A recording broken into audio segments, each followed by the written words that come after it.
The nation's governors have come to Washington bringing their wish list for items like infrastructure and their questions about how the president's policies will affect people back in their states.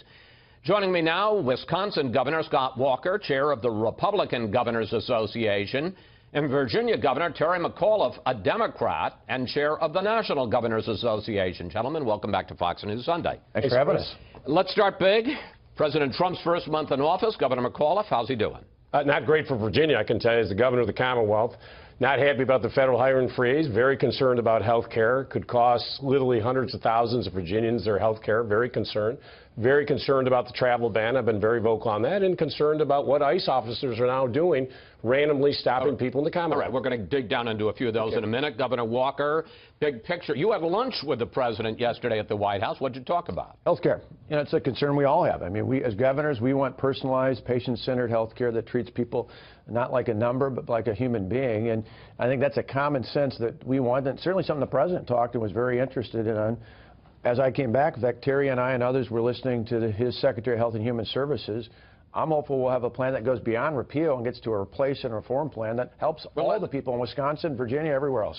The reason I want you here is to drill down on parts of the Trump agenda and how it's going to affect people in your states. Let's start with Obamacare repeal and replace. And we should point out, Governor Mcauliffe, that in your state, even though you're a Democratic governor, you couldn't expand Medicaid as part of it because the Republican legislature blocked you. What are you concerned about in terms of replacement?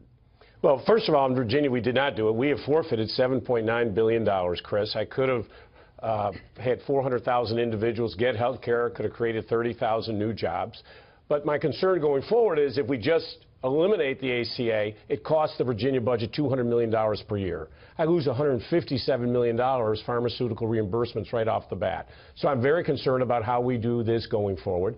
We don't like block grants. If you're going to block grants, we're going to have a set number. And what happens if we have a recession? What happens if the stock market goes down? We at the state level will have to incur those costs. I'm very worried about the per capita rate. So these are big issues. But Scott's right. We're here for the governors. You know, I serve as chair of the governors. We have 46, our biggest crowd ever. We want to work together. We want to get everybody quality health care. We want personalized medicine. I agree with Scott. People need to be treated like individuals in dignity and not a number, but the devil's in the details. All right. Well, let's talk a little bit about the details, Governor Walker. And I want to put up some numbers because more than 200,000 people in Wisconsin have gained coverage under Obamacare. The uninsured rate in your state has fallen by 39%. What happens if some of those people lose health care coverage under repeal and replace? Actually, ours is a model of exactly what will happen under the replace and reform. I didn't take the expansion. Right. I didn't take... But you had your own system. I'm not a state exchange. No, ours is exactly what you want to model it on going forward. For the first time ever, even without an Obamacare expansion, I cover everyone living in poverty. 100% coverage for people living in poverty. Never happened, Democrat, Republican governor ever before. For those above, we help transition them into the marketplace. To me, that's the goal. As governors, for years, we've said not just in health. But can you guarantee that all of those 200,000 people are going to keep coverage? Well, we have under our plan, we have one of the lowest rates of uninsured. In fact, one of the highest rates of overall insured in the nation because we used reforms to help get people into the marketplace and to make things work there. I think that's exactly what we want as a nation. Governors are more effective, they're more efficient, they're more accountable. For years, governors have said, give us the tools, not just on health care, but on education, transportation, other issues. Now's their chance to do it. We just need to make sure that each of our states, who are very unique, not only the Commonwealth of Virginia and Wisconsin, but all 50 states and their territories are unique, we can make it work if governors work together with a president and a House that I hope will be receptive. Okay, let's turn to another subject, and that's tax reform. Governor Mcauliffe, what do you think of the idea that Republicans, particularly in the House, are pushing of a border adjustment tax? And generally, what do you think of President Trump's talk about renegotiating trade deals? The border tax is a disaster for the economy. I mean, you look at Virginia, we're a big ag state. Let me just quickly point out, border adjustment tax, you would tax imports coming in, you wouldn't tax exports going out. And let's be very clear. Countries around the globe are not going to sit there and wait for this. They will reciprocate immediately against the United States of America. I'm a big trade state. I've been on 22 trade missions to dozens of countries. Our economy is very strong today, Chris. When I became governor, unemployment was 5.4. We got it all the way to 3.7, 185,000 new jobs. Why? We're trading around all over the globe. If we treat countries like this, they're going to reciprocate against that. I've disagreed with some in my party. You give me a fair trade deal, protect worker rights, protect environmental rights. We in America can crush anybody around the globe. We will win this argument. But if we start putting walls up around our states and our country, it's a global economy. 95% of the world's customers, Chris, live outside the United States of America. We can't just trade with ourselves to grow our economies. Let me bring Governor Walker in this. Your state exported $22 billion in goods to foreign markets in 2015. Are you worried about if you set up border taxes, you set up border trade deal, you get out of some of these trade deals, that it's going to hurt that? We want good trade. We want it to be fair, and we want it to be free. We want to have trade with all the different countries you talked about. We want to make sure that if a Harley-Davidson is sold in Japan or China, it's treated the same way that a Kawasaki or Toyota might be sold if it's coming into the state of Wisconsin or any other state in the United States out there. So fair and free trade go hand in hand. But I think the other issue that the House and the Senate really need to focus in on, certainly the President's talking about, is let's just bring the employer tax rate down so that it's comparable with the rest of the industrialized world. The states that have succeeded, our state employed more people last year than ever before.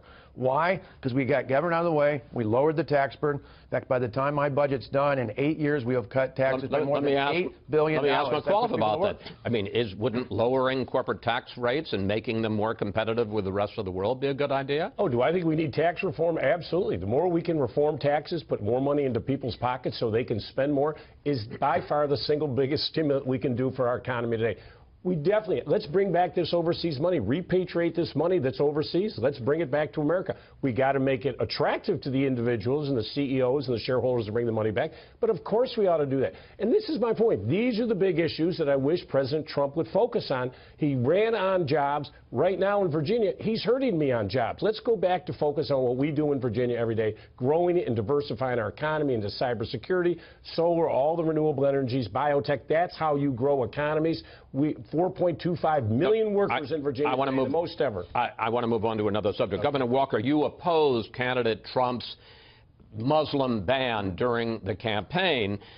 Is the new order that we understand the president is going to sign this week, is that in effect a cleaned up version of the same Muslim travel ban? No. And how do you feel also about DHS's stepped up enforcement of immigration? No, it's not, because if it was, it wouldn't be limited to those countries. It's very much aligned with where there's a safety concern. You know, under President Obama, all of us governors, NG actually set it up. You got the DHS saying the country of citizenship doesn't, the citizenship country doesn't, is not a reliable indicator of terrorism. But all of the governors who were on when President Obama was in place, when they started bringing in refugees en masse from Syria, got on a call with the head of the Department of Homeland Security, and were very concerned, even including many Democrats, saying, what kind of certainty do we have to know, particularly after in light of what's happened in Europe, that there's been a good system of vetting and understanding who's coming into our respective states? That's what we're asking for. Now, do they need to modify and adjust it? Possibly.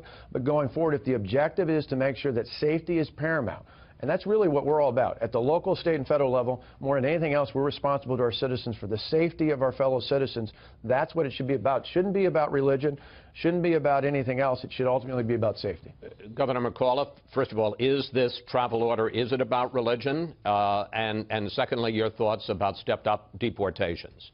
Well, it's very disconcerting. People think it's about religion and they think it's about geography, and that's very damaging to our economy. I go back, this is not helping us create jobs. I was out at Dulles Airport within 12 hours. Oh, I mean, wait a minute. If you're protecting the country, I mean, doesn't that come before jobs? Chris, let's be very clear. Everybody's for protecting the country. We have a very vigorous program in the United States of America to check two-year process on refugees and other related visas. Let's be clear. We're all in agreement. We want to keep our country safe. But there is a very fine line. I went out to Dulles Airport. I was probably the first elected official out of the box because I was tipped off there was a family there detained for hours, 2 children, U.S. passports, no access to legal counsel. So I went out and I said, I'm the governor. This airport's in my state. I want to know why they're being detained. I'm very concerned, and I'm meeting with General Kelly in the next hour to talk about how this ICE enforcement is going on, because let's go back to the economy. If we are randomly going to stop people on the streets, Chris, let me tell you, it is going to drive people underground.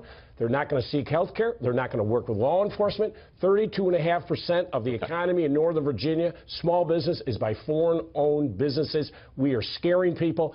Discrimination breeds hatred, and we got to stop it. Let's work together. Of course we want to be safe. I think part of that is, and you see it not only amongst elected officials, but in the media, it's one thing to say it, it's another thing to see what the facts are. I'm glad we're going to have that discussion later, because I think it's important for all of us as governors and elected officials to know what exactly is it. I got 30 seconds left, and given what you were just saying, Governor Mcauliffe, you're only allowed to serve one term in Virginia. That term ends at the end of this year. You say that the only thing you'd be interested in, I love the look you're giving me, is an executive job. Would you think about running against Donald Trump in 2020? I have 11 months left as the governor of the great Commonwealth of Virginia. We have had tremendous success diversifying and growing our economy. I am going to finish up. I have no intentions of running against Donald Trump. I want to finish up strong. I'm telling you, Chris, Virginia's first governor, Patrick Henry, second governor, Thomas Jefferson, and now Terry McAuliffe. What a great job I have. That's right. What a great country. What a great country. Yeah, and one of them ended up as president. Governor Walker, Governor McAuliffe, thank you both for coming in today.